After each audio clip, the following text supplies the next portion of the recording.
No, actually, I have some busy period now, so I think we will leave straight after the show.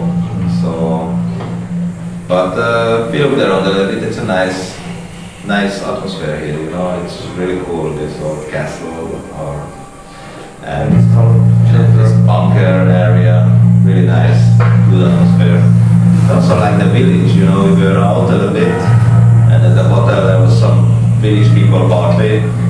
I like it. It was this fall feeling, you know, and I like, you know, the atmosphere here in Czech Republic, you know, and it's kind of warm.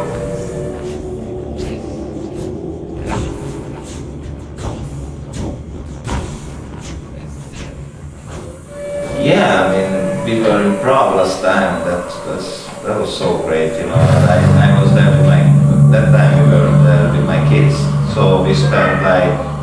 We stayed for a couple of days then, so we spent like 3-4 days in Prague and walking around, you know, checking stuff. It was really cool, the torture museum, you know, and also we went to this town. I can't remember the name now, you know, it's a bit of my bad memory, but where there is the church full of skulls. You mean Kutná Hora? Yes, yeah. Kutná Hora, exactly. It's really cool, and well, definitely good time. So we played here also with my band Mayhem last year and Brutal Assault Festival. That was a good show, and people have been always cool here, you know, and it's been always good. Actually, we played with Mayhem 3 times already in Brutal Assault, and all the 3 times was great. It was always great, you know. So. Made good friendship with Magda and Premek, you know, and I told them, of course, that I was interested to come back anytime.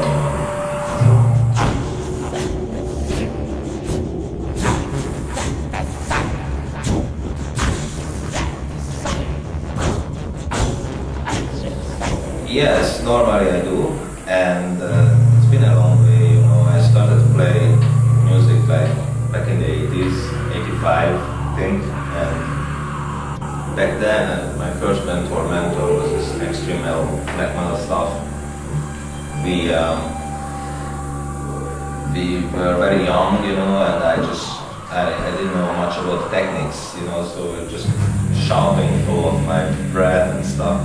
But after I started to learn a bit more about it, and I attended some teachers, even some vocal teachers, you know, like classic techniques, and I'm still doing researches, you know. I still practice. I still feel it's a lot to learn.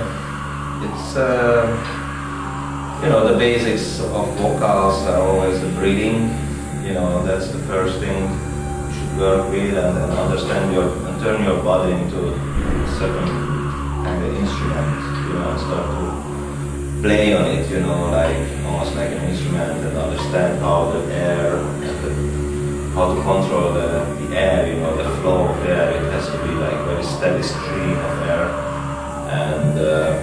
and also to separate your muscles, you know, like some parts of your body has to work physically, while other parts of the body has to be really released to be able to reach those tones and those sounds. And of course, I'm influenced by a lot of great artists. For instance, Void of Voices, the original idea was influenced by old Csiharem 93 stuff, you know, when back in the 80s, they also used this kind of loop machines, but tape loops like that, you know. So when I heard about this loop station stuff and this new instrument came out, you know, and then I had this idea that I should try, you know, and just in honor to that, you know, and just to try to just take it on, you know, and that was my original idea. So, but I had no really goal in that way, just to play live, you know, and just to experiment with my voice. But some other artists like Diamond Dallas really influenced on me, or Live Up or Skinny Puppy. you know, when I listen to those great vocalists, I always try to learn myself, you know, and just practice on my own way. But it's a never-ending story, I think. So I feel still a lot left to learn, actually, and develop. So I'm here now, you know. So do you warm up before the shows? Yeah, normally. Yes. How long does it take to warm up? 20-30 minutes average. Just doing breathing exercises, you know, just warm up my muscles, you know, and do like and whatever, these strange things, you know, and it's important because then your body is set, you know, after the whole day of stress or, you know, thinking and doing different stuff, and also warming up is important. And I'm more like alone, you know. I set my mind for the show because I think techniques are important, but much more important that your mind and conscious should be really there and present, you know, and be able to focus on what you're doing and try to close out all the rest of the world and just be there, you know, and try to find a channel to the audience too, you know. So in a way, this is almost like a channeling, you know, like find a tunnel or a channel between the audience and some spiritual dimensions, you know, and I'm just in between. The medium. Yeah, I'm the medium in between that.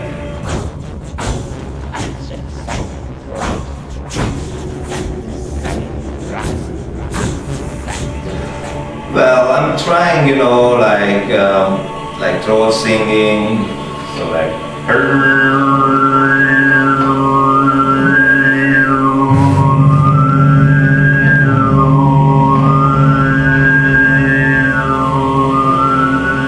stuff like this, for instance, or Maybe.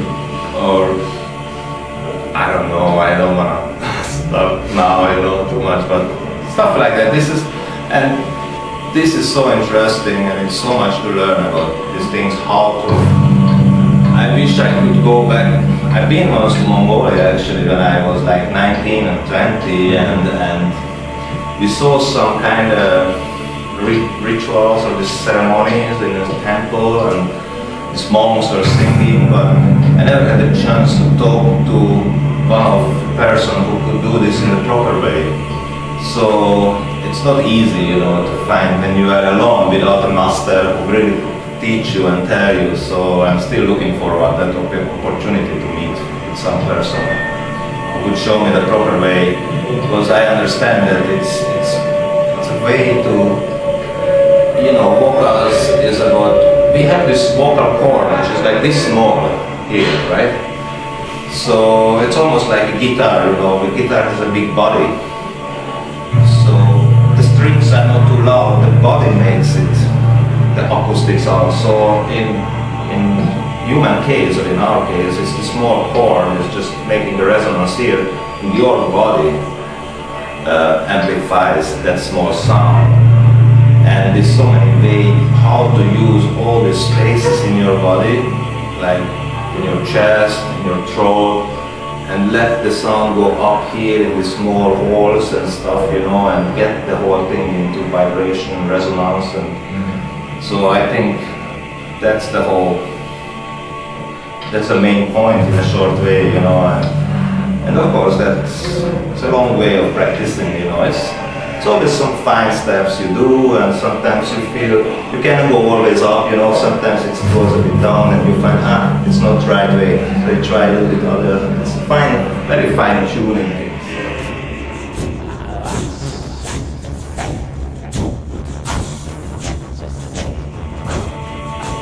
It's very important for me personally, actually, but I wouldn't call it main project because I'm alone, so I'm more flexible. But when I play with a band, you know, I have to respect the other people there, so that's a teamwork. So in a way, that's my main priority. And also, you know, I really enjoy to play in bands and play music together. So actually my main thing is still mayhem, you know. That's my you need to have your own structure, but also sound is very important. So we just played a tour now, it was pretty successful, you know. I'm just happy to see how the whole thing grown. I mean, when I joined the band in 2004, I remember on our first show it was 7 people in Austria, in a small town, Linz, you know. So, but I really enjoy it, you know. For me, So you don't mind playing for a couple of people? No. It's not. It's very interesting. Sometimes the small club shows, even with mayhem, are much more intense and good than play on a big stage in a big festival, you know. So it's important to have audience, but it's not so important how many people are there. It's more important, I think, the presence of the people and to feel that they. Do you have a connection with them? Yeah, of course. It's not like I'm thinking about them all the time. It's not like that, but I feel the present and I just like to feel the flow of the energy, you know. Something which is obviously coming back from the people, you know. It's like a reflection. So it's a magical thing in a way.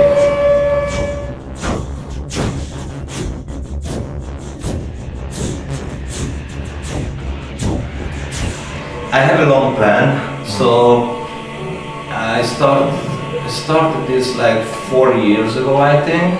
And just started to play live, didn't do anything, didn't do any promotion, nothing, you know, just to play live. Of course I had a certain name, some people heard about my name, so they naturally came to the show to check out what it's gonna be. But my plan is really long with World of Voices. I hope I can play this when I will be an old man. I'm already not young, but when I'm gonna be, you know, older, I still would like to keep going and do this thing. So my vision is very long ahead. I still didn't release anything, and actually now going to Japan. We're going to Japan for a four show tour. So for that, now I made a very limited edition release of one of the concerts, just to have something there, you know, and more people started to ask for recording. So I think slightly I will release, but just for, not sure if I'm gonna do it via label. I'm more like doing it, like to do it myself and make it myself, you know, and my very kind girlfriend Didi or Hedi, she designed the artwork, you know, so, but we do together, you know. She is with me most of the time, helps me with the shows and everything, you know, and that's very important. And so it's a kind of very inner thing, you know, and I try to keep it inside, you know, and I like the way to make the music, make the product, and give it personality to the people instead of, so it's kind of manufacturing. So you're full of limited editions and... Yes, maybe I will do some limited editions. Actually, I was in we were in Lebanon, in Baalbek, which is a very magical place. It's one of the most magical places to me I ever been to. So we went back this year, and I took all my gear and went to these very ancient ruins and set up the gear on this huge monolith, you know, in this ancient big piece of rock. It's not, I think it's said it's the biggest ever man-made one piece of rock there. Weights like 1,300 tons or something. So we went into this place. It's really in the middle of nowhere in Lebanon, you know. It's like, it's in the back of valley, and it's a very small town there, or almost like a village, and there is this beautiful ruin. It's a Roman ruins, but it's built on an old plateau which is supposed to be thousands of years old. I mean, probably 3,000-4,000 years old, you know, and it's connected to the Baal cult, and it's a very important place in the